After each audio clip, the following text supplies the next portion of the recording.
Let's fill in one more. So what I'm going to do is I'm going to take this first column, these numbers here, and copy them here. What happens is that we have to make some corrections. First of all, our data is not going to be in cells B5, B6, and so forth, but in C column. So wherever I see a B, I'll replace it with C. Okay, so hourly revenues are replaced, hourly costs are replaced,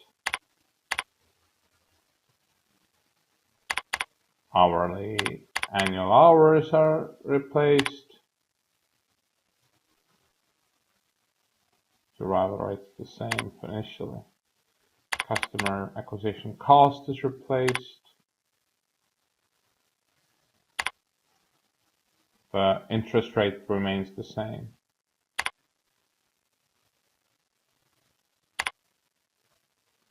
And seems there are some problems along the way as well.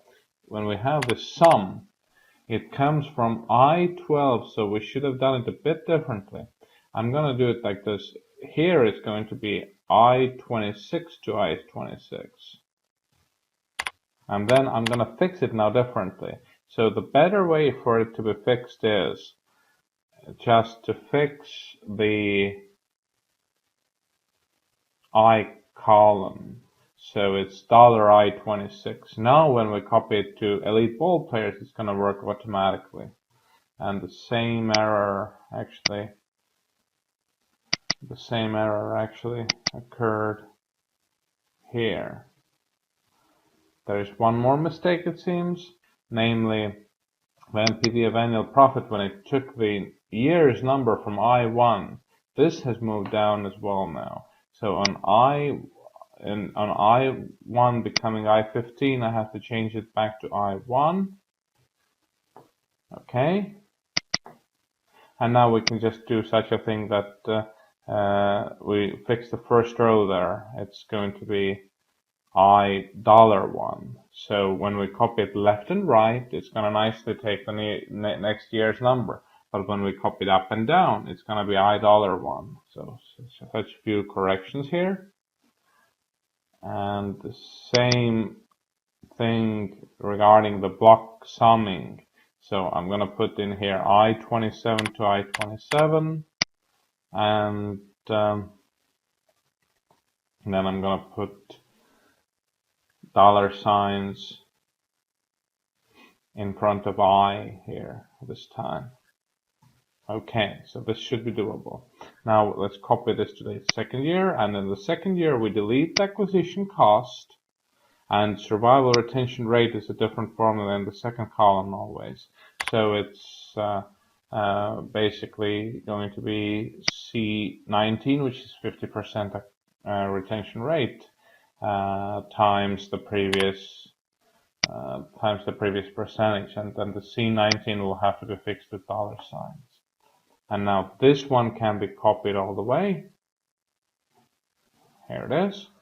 And let's apply the same rule. Whenever the present value of annual profit is below 100, we'll fix it here. So here it is. Summer sluggers have 956, so it's 0.29 equals 0.29. So 556 is the customer lifetime value, because the present value of annual profit has fallen below 53. Let's do one more real quick. So this should work now better. It's this one, copying down, changing hourly revenues from C2, and now the print data of elite ball players is in D column. So from C to D we change here. Hourly revenues, hourly costs,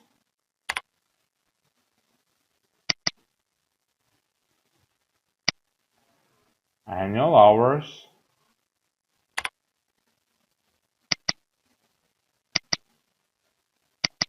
customer acquisition cost. Now the net present value calculation works fine already. Cumulative profits, cumulative sums work fine as well, so this is better.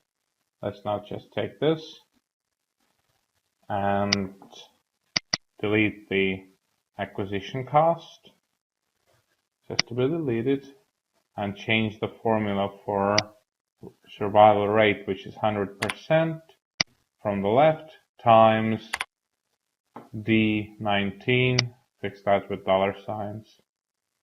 Okay, here it is, and now I should be able to copy this. Let's see whether it came out right.